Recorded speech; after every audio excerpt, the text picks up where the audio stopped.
ओम कोई साधारण शब्द नहीं है। इसे ब्रह्मांड की मूल ध्वनि माना जाता है। जब कुछ भी नहीं था तब भी ओम था। कहा जाता है कि ओम वही प्रथम ध्वनि है जो परमात्मा के मुख से प्रकट हुई। इसी दिव्य ध्वनि ने पूरे संसार में प्राणों का संचार किया। शास्त्रों के अनुसार ओम से ही सृष्टि की शुरुआत हुई।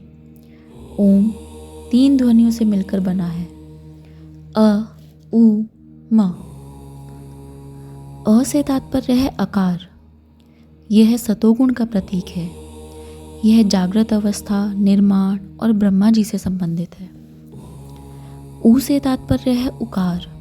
यह रजोगुण का प्रतीक है। यह स्वप्न अवस्था, पालन और विष्णु जी से संबंधित है। म से तात्पर्य है मकार।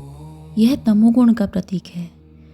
यह सुप्त अवस्था, संहार और शिवजी से संबंधित है। कहा जाता है कि इन तीनों ध्वनियों के बाद जो मौन आता है वही परम सत्य है।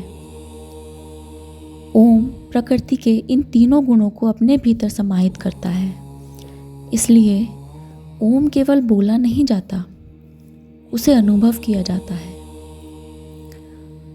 ओम के ऊपर जो बिंदी है वह अत्यंत विशेष मानी जाती है। यह बिंदी तीनों गुणों से परे निर्गुण अवस्था की प्रतीक है, जहाँ न सतोगुण है, न रजोगुण और न ही तमोगुण। वहाँ केवल शुद्ध चेतना का अस्तित्व होता है। मंत्रों से पहले ओम क्यों बोला जाता है?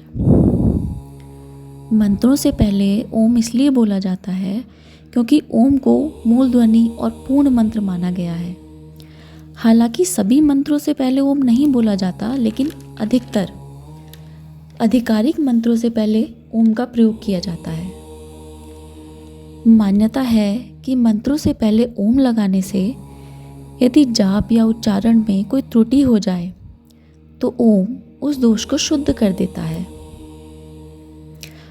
ओम मंत्र को एक सुरक्षा कवच प्रदान करता है और उसकी ऊर्जा को कई गुना बढ़ा देता है।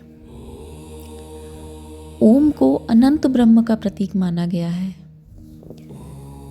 जब मंत्र के पहले ओम का उच्चारण किया जाता है तो साधक अपने अहंकार से ऊपर उठकर सीधे ब्रह्म से जुड़ता है। ओम के उच्चारण से आसपास की नकारात्मक ऊर्जा शांत होती है, वातावरण शुद्ध होता है और साधना के लिए अनुकूल बनता है। ओम स्वयं में एक पूर्ण मंत्र है। ओम का स्वभाव है शांति, स्थिरता और विस्तार। इसलिए यह मन को शांत करता है, शरीर को संतुलित करता है और आत्मा को जागृत करता है। ओम जिसका कभी क्षय नहीं होता, जो नष्ट नहीं होता और समाप्त नहीं होता, वह सदा था, सदा है और सदा रहेगा। ओम शांति।